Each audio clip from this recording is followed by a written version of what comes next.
Hello, hello. Good morning. It is Monday, and I'm welcoming you to today's webinar on real estate vocabulary. If everybody let me know that you can hear me, just throw a thumbs up in the chat or say sounds good, or you can also say sounds congested. Sorry if I sound a little stuffy, caught a little bug, just to get myself prepared for the fall season, I guess. Hello, Malou. Charles and Taylor say thumbs up, so that means we've got sound. Great. So hope everybody had a great weekend and you're ready to get back into another week of studying. We're kind of trying to start the weeks usually on Monday or Tuesday with vocabulary lately, just to set everything off right and get you guys started on the right foot. As you'll hear Joe talk about a lot, vocabulary is the foundation of what we do with real estate. And the biggest reason for that is that there's like just so many different diverse concepts and disciplines that real estate involves, things like contract law, things like economics, as well as like real estate itself. So that's what we're going to jump into today. And I see some people congratulating Rachel. Rachel Ford, congratulations. Nice work. Rachel's been in here pretty regularly for probably the last few weeks to a month. So many congrats to Rachel, and she's a great example for all of you who are showing up today, for those of you who've been here for a few weeks and keep putting in the time. Keep putting in the time, keep putting in the effort, keep studying and learning. I will say, like, Rachel's been one of those people that we've seen applying herself learning in every webinar, especially the math webinar. She was sort of leading the way with the feedback and helping me find a way to present the information that made more sense. So congrats again to Rachel. And I would recommend to everybody to put in that same level of effort. And to be honest, I see tons of you people doing that. So good on ya. Welcome, Karen. Let's go ahead and get started. So first up on the board is townships. What can everybody tell me about a township?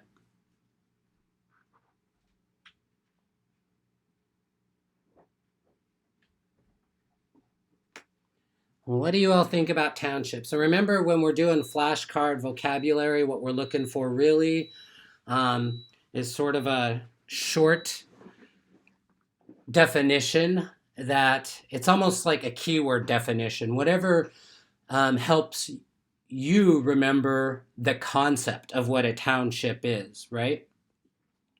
So I can see a lot of people throwing up some of the components of a township, that there are 36 sections, that it's on a plat map, 6 square miles, and when you throw all of those things in together, they do help define a township. And what are townships used for? Why are they important to us in real estate? Why do we care about what a township is? What do you all think about that? Why do we care about townships? They sound quaint. Probably expect to see people wearing lederhosen if you go to a modern day township. But to find the address, a legal description of the property or location, right? I think most of the time we see it as a legal description, but really what it is location based off of not a street address. Not so much for zoning, more just about where. I don't know that for sure, actually. Scratch that. I'm not going to say they don't use townships in zoning because I don't know that for sure. But mostly what we care about them for is there a way to locate a property. And in real life, when you all start practicing, you may come across some situations where you need to be able to dissect a township map, a plat map, in order to find a location, right? A territorial division of land established by federal survey being 6 miles square and containing 36 sections, each 1 mile square. Bridget says Pennsylvania is full of townships. That's kind of my understanding, Bridget, is especially in the original colonies and on the East Coast, you still come up with a lot of townships. Real quick, Diana says technical difficulties on your end. If you can hear me, Diana, maybe try and get a new link. Or reboot your machine. A lot of times that will help solve any problems with these. And then I also threw up instructions into the chat on how to clear a blurry video. Cynthia says, a lot of land still available in Texas, a lot of townships going on. Right, and especially in places like Texas and say in the Midwest where you have farmland and stuff like that, you can encounter the idea of townships being used a lot more as well. All right, what about escheat? The next word on the board, escheat. What is an escheat? Oh, good luck, Marisa Bastos. Test tomorrow at 5 p.m. Be excited about that, Marisa. Is another opportunity to see where you're at with your knowledge. Keep in mind, that's all these tests really are. They're a way to measure how much that you've learned and your attention to detail. I think those are kind of the biggest things that we see being measured on the exam. So I know that they can be stress-inducing, but if you can take that sort of stressy, anxious energy and turn it into excitement for seeing where you're at, I know it's hard because you're spending money and there's a lifestyle and a job on the other side of this stuff. But until you get past the exam, that stuff's all in the future. It's stuff you want to be cognizant of, but focused on doing what you need to do to pass the exam. And in my personal experience, it's a lot more helpful to view things from that perspective of this is a challenge, it's an opportunity for me to get better. All right, escheat. So we're talking about for without a will, government regaining ownership.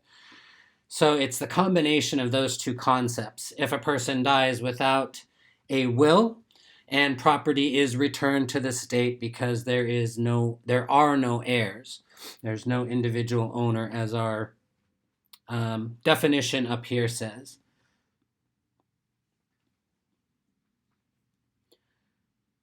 Looks like that makes sense to everybody. When the government takes your property when you die without a will is one. But it's important to keep in mind that the property isn't necessarily being quote unquote taken by the government in the same way as condemnation or under police powers. This is more like the state is becoming the caretaker of the estate until they can find an owner, because that's all they end up doing is selling it. What about adverse possession? This one, I see a lot of feedback, a lot of question feedbacks coming to me. Confusing adverse possession with a similar concept that we'll talk about once you all can throw up your definitions for adverse possession. Liviu says canoe. I'm not sure what you mean by that. Is that where it's just initials? And if it is, if you'd throw that up there, Liviu, I have never heard of that before. If it's not, and you're just talking about what you enjoy doing, canoeing is fun. Kayaking, too. A little bit sketchy if you're on the ocean.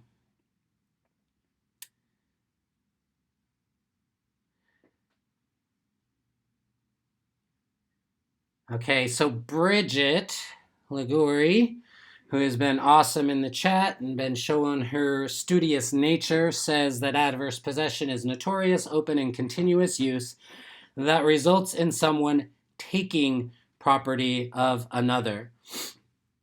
And I did see a few people throw up easement by prescription, just sort of that comparison, and that's what it gets confused with a lot. So Adverse possession is a method of obtaining ownership.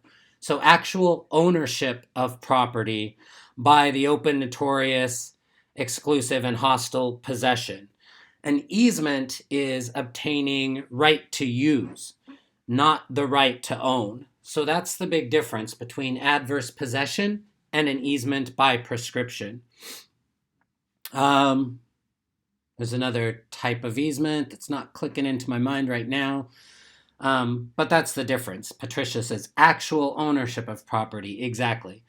That's the difference between adverse possession and easements. Easements are a right to use. Adverse possession is a right to own. You actually obtain ownership of a property. And Bridget says this is how a squatter becomes a homeowner. Exactly. If you've got an abandoned farmland, or an abandoned, say, just abandoned farmhouse that hasn't been used for a while, and a squatter, happens to take up possession and goes 20, sometimes 30 years. As you can see in our definition, the statutory period for adverse possession can change. But if that person were to, say, live in the farmhouse for long enough to satisfy the statutory requirements, they could actually take ownership of that land. And a little bit of history here, the reason why there are laws like that, I know in today's day and age probably doesn't make much sense, but back in the day when we were still settling America and settling the US, and there was a lot of claims, there were a lot of claims that were maybe not being used, grants that the government would give out for land. So can anybody tell me why you think the government would give somebody who wasn't the original grantee of land, why would they give somebody the ability to take over that land? What does everybody think? And we'll get into quitclaim deeds. I can see some people throwing up definitions there. And sorry, I forgot that when you click on this, it flips it.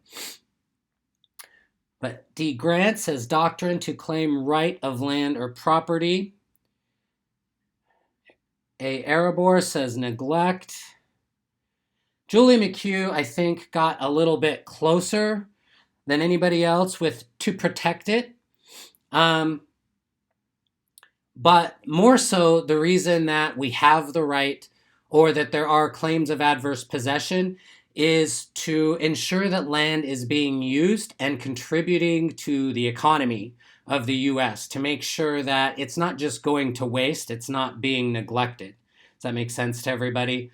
That the reason that we have rights of adverse possession is so that we can so that land can contribute the most back to the country that it can. All right, so quitclaim deed. Everybody has already thrown up a bunch of definitions for a quitclaim deed.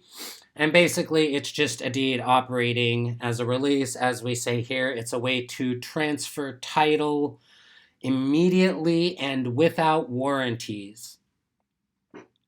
So you're basically saying, I used to own this land, you own it. I don't know if there are any clouds or anything else going on with it. That's not important. I'm just quickly releasing the property to you. Looks like we've all got a pretty solid grasp of that. So we will move on. Rachel says commonly used between close relatives or, close relatives or friends. That is exactly it. Money is not usually transferred, as Ureli says, and the reason for that is because there's no warranties, right? So it's kind of like buying something off of Craigslist, buying like an iPad off of Craigslist and having them mail it to you, like you don't know if the battery's going to work. You don't even know if the machine works. But you're getting it. So moving on to trade fixture. And Ureli says divorce. That can be one situation in which a quitclaim deed is used. All right, back to trade fixtures. What do we think about trade fixtures? Personal property relating to a business, personal property that goes with the business, always personal property, like a dentist chair. Sounds like everybody has a pretty good grasp of trade fixtures, and it's just personal property that is a part of a business office. So a common thing would be I had a friend who started up a restaurant a while ago, and all of the ovens that they bring in are considered trade fixtures. They're pretty expensive, and they're things that when he sold the business, he sold those separately on a bill of sale, right? Personal property attached to a business and something that you can take or sell to a new buyer of a business. Makes sense? And what about assessed value? What does everybody think about assessed value? What is important about assessed value?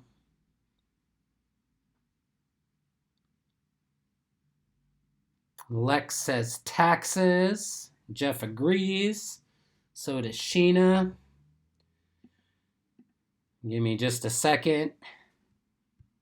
YouTube hides a lot of your messages because they have the word assessor in there. Anytime you have ASS, YouTube gets freaked out. They don't know what you're saying. Assessed value. So it's the tax value. It's important to remember that it relates to taxes and what is the person called who gives you an assessed value? Pretty, what would you say?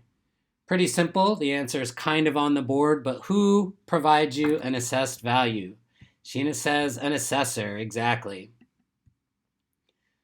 And it's used for taxes. So very similar to appraisal, but it's a completely different person who's doing it with different credentials and for different reasons. So a lot of you who didn't see your answers come up, don't sweat it. It's just because you're using the word assessor and I didn't have time to fix everybody's. Right, so assessed value used for taxes. Ooh, riparian rights. What does everybody think about riparian rights? And Joe's memory technique will qualify for this. Obviously, it's important to remember exactly what riparian rights are. As Lex says, water rights. Lacey says river rights. That's a good way to sort of remember the difference between riparian rights and its related right. So March says moving water. Exactly. Riparian rights generally relate to bodies of moving or flowing water. What about the other rights? What are the related rights that we often talk about, the other water rights that we talk about?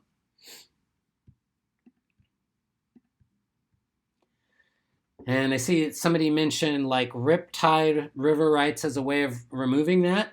And the reason that I was asking for the other body of water rights, which are littoral, is that I don't know how important this is for the bulk of you to remember on your test, but oceans, which actually have tides, right, are considered littoral rights, not riparian rights. And so that's why I like to remember riparian rights as flowing, and littoral rights as more static. Even though there's a tide, the water goes out and then it comes back to the exact same level.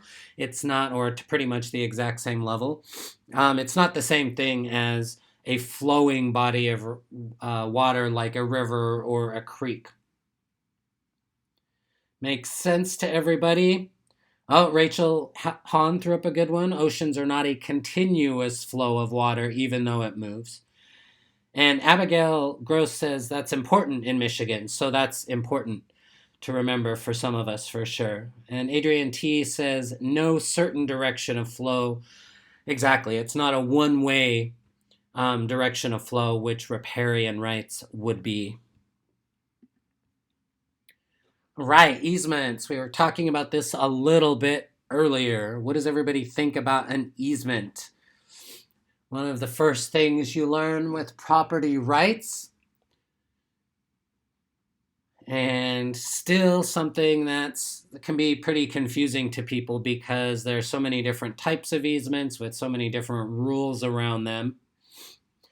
Right to cross, right to use, goes with the land. Right to use someone else's land. Right to use and right to cross are probably the most descriptive of what an easement gives you, the right that comes with an easement. Where someone has the right to use or enter someone else's land for a special purpose within certain limits. So, can anybody? Carrie says, must be in writing? No. Easements, granted easements are usually in writing because often by the time an easement is granted, there's been a court involved, right? Or some other sort of legal body that gives you the right. But that doesn't come about until that right to use or cross has been challenged, right? So an easement can exist. Um, well, we won't get into that too much because it's not super important. Let's just say that an easement does not need to be in writing. And Abigail asks, is it an appurtenant easement or an easement in gross that goes with the land? And that is a great question. So, can anybody give me a definition of appurtenant? So, appurtenant used to be a big vocabulary word in real estate. It's not as common now. We have a lot of other words. But can anybody tell me what appurtenant means? Anybody have a definition for appurtenant? And it has some. So a lot of people are saying appurtenant, the definition is runs with the land. Pretty similar. So appurtenances are actually sort of like fixtures, right? They're something that somebody bought and then incorporated into the land. So an appurtenance is oftentimes confused with a fixture because they have a lot of the same rules. But that's how I remember that an appurtenant easement is the one that goes with the land, because an appurtenance is very much like a fixture. It's an appurtenance is something that's incorporated into the land. So appurtenant most nearly means going with the land. What's a good example of an easement in gross? Can anybody give me an example of an easement in gross? Very common example that we come across a lot, or that you may have come across in your textbooks. Easement in gross. Oh, Nicole just sold a house with an appurtenant easement, I'm assuming. And an easement in gross will often, like, if a property has an easement in gross, that will transfer, but it doesn't run with the land. And a lot of people are throwing up utility easements. Those are the most common. So an easement in gross attaches to a person or an entity.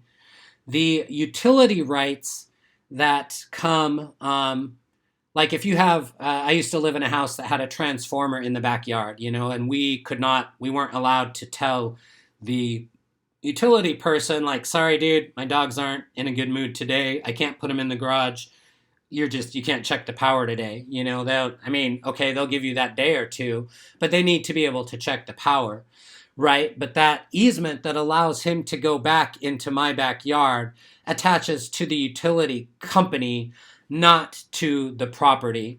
And I know that can be a little bit confusing, but that's how I remember it, is that an easement in gross attaches to a person or entity like a utility, whereas an appurtenant easement is usually because you need to cross someone's land to get to your garage or to get to your house or something of that nature.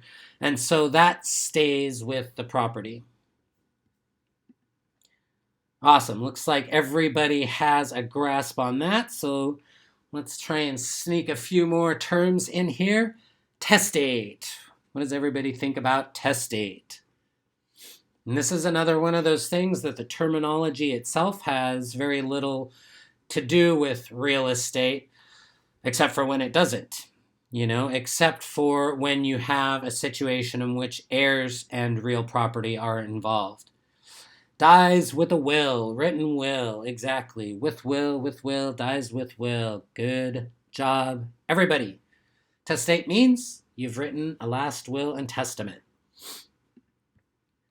What about an interim loan? This is one we don't come up against very often. What does everybody think about an interim loan?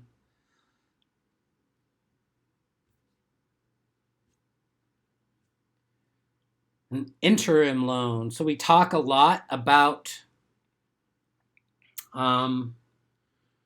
language, about the English language. Like when Joe talks about the EEOR rule, he likes to say that that's grammar and there are no exceptions. And while there are exceptions to most grammar rules, EEOR is one that I don't believe does. If you're using EE and OR to modify a noun, then there are no exceptions.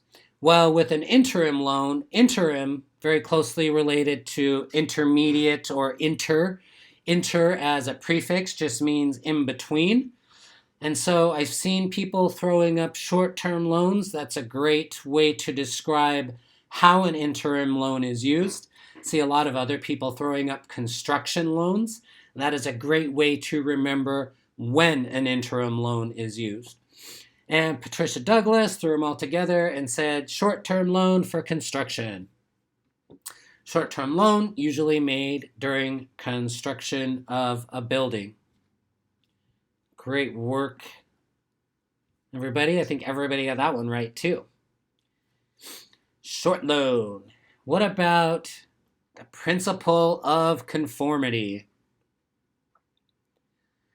The principle of conformity. What do you think about that?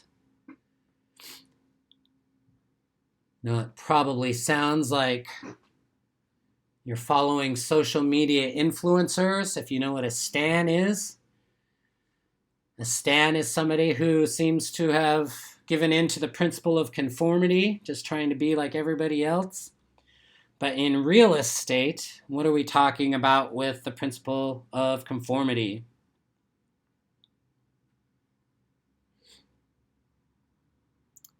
Looks like we do have some confusion here. So the principle of conformity is an appraisal concept. We say term here, but it's more of a concept, which states that the general uniformity of structures in an area produces the highest value. Properties of like kind. So I would say that one of the most common ways that we see this is in subdevelopments, right? Like one of the most, and it really depends on where you live. Like I go and visit my sister in Utah fairly often, and for the last decade, every home she's lived in has been in a newly built subdivision. And this last time she bought a home, she was actually given the option of choosing from 4 different, not just floor plans, but 4 different build plans, 4 different construction plans. And every house in that subdivision is built to one of those 4 different blueprints, right?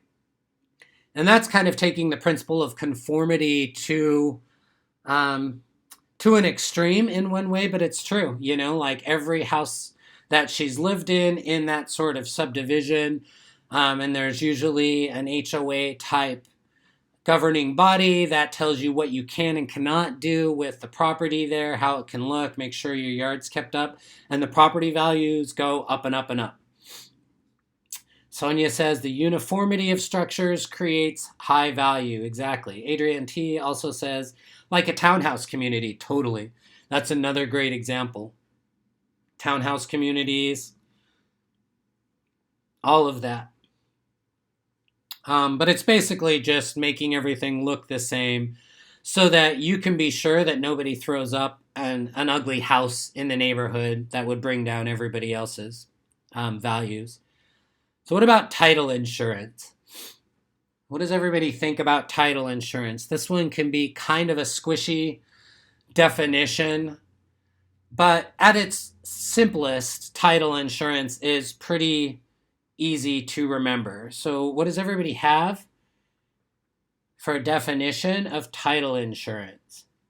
Insure clear and marketable title, insurance on the title, insurance for lenders. That's an important part of this to remember. A title insurance protects the lenders, ensures the title is clean with no encumbrances. And Abigail Gross also says insurance that protects the title. So title insurance does what everybody just said. Used to make sure that the buyer is buying a clean title. So they do a little bit of a background investigation. A lot of times when you come across an abstract of title, that's a document that's created during the title insurance process many, many times. That's something that whoever is providing the title insurance, doing the background investigation on that, they want to know of any potential clouds or easements and all of those different encumbrances that can be attached to a property, right? Ensures clear title. Awesome. Looks like we're all on point there. And what about a listing? This is something that you all probably encountered even before you started doing real estate. Most of us probably had heard of a listing, even if we weren't quite sure what it is. But whenever you walk past your local real estate office, you usually see a bunch of listings posted in the window. Contract of employment, contract with a buyer, looking for a buyer. So 2 important things to remember here. One is that it is often a contract of employment, for sure, and that the point of a listing is to find a buyer for a property, right? So it's an employment contract for someone to find a buyer of a property. When is a listing not a bilateral contract? What's an example of a listing that is not a bilateral contract?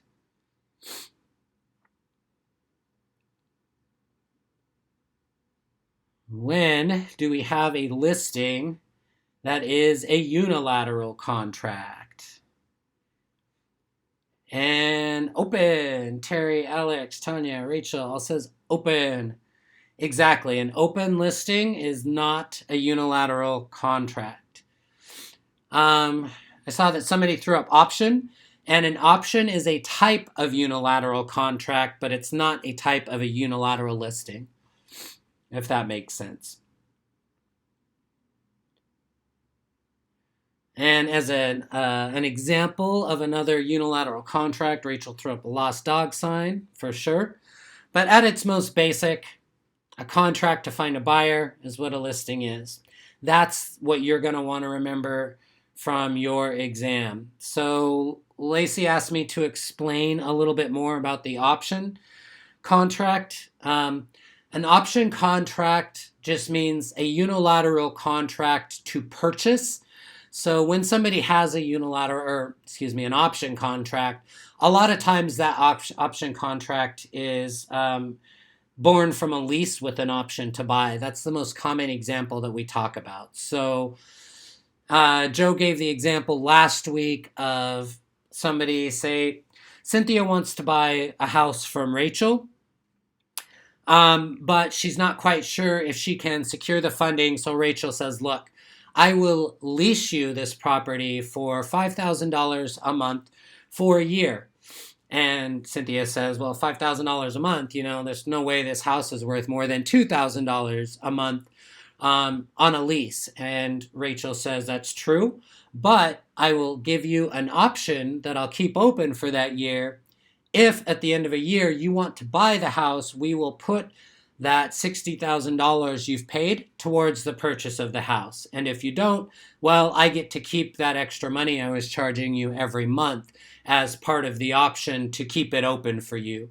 But I will not be able to sell this house to anybody else as soon as you sign the option contract. I have to leave it open for you during the period, during that year that we agree to. And you can choose to buy the house at any point during that year. That is what we're talking about with an option contract to buy. With a listing, there's no option listing. There is an open listing, which is a unilateral contract where a broker a seller says, I want to sell my house. I'm going to go ahead and put the listing up. Whichever broker can bring me a buyer gets the job. I'm not signing an exclusive contract with anybody. So somebody else said open listing is... Open listing is unilateral, correct? Oh, somebody asked, a listing is bilateral. Nicole, only exclusive listings are bilateral. Open listings are unilateral because only the seller is making a promise. So if you remember, a lot of times when we're talking about these contracts, unilateral and bilateral, we're talking about promises made. A unilateral just has one person making a promise. Bilateral has two people making a promise. So if you have an exclusive listing where you have a seller promising to pay a commission to a specific agency, and you have a specific agency or firm promising to find a buyer, that's bilateral. But when you have an open listing, only the seller is promising to pay a commission. There are no agents or brokers out there promising to find a buyer. You know, they're all going to be looking because they want the commission, but nobody's making a promise. That's why it's unilateral. And then the last thing that somebody asked me to go over was hypothecation. And hypothecation is a legal concept that just basically means you can use a piece of property, whether it be real or personal, you can pledge that property without giving up possession. You can pledge it as collateral. So you can hypothecate, and actually you do hypothecate a lot of times your house when you first buy it. You're pledging the house most of the time you're pledging the house as collateral to secure the loan, but you're not giving up possession of the house. So you still get to possess and live in the house, but you're giving up the right to potentially transfer that house should you default on your loan. Does that make sense? What hypothecation is? It's just the right or the concept of pledging something as collateral without giving up possession. Tanya says, as equitable title. It's actually the other way, Tanya. It's legal title. So you're pledging legal title and you get equitable title. You keep equitable title.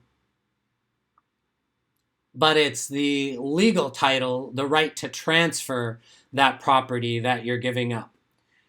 And Charles says, yes, makes sense. Awesome. So if anybody has any other questions about that, I know hypothecation is a little bit confusing. So is alienation, which is just basically saying you can transfer the property. But you're welcome to send us an email using the contact form on our support page, and I'll answer any other questions you have about that. That's going to do it for today, everybody. Thank you so much for dropping by today. We had a great crowd, lots of participation. I feel like it was a good way to start out the week.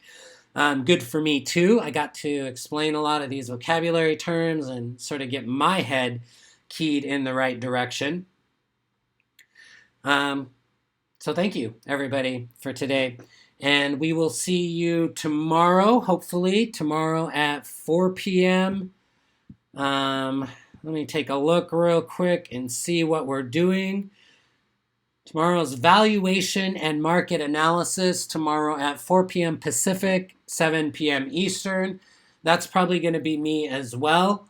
And we'll see how Joe is. Everybody send your well wishes and good mojos to Joe, who is either about to get a little bit of surgery or he is recovering from it. I forget which.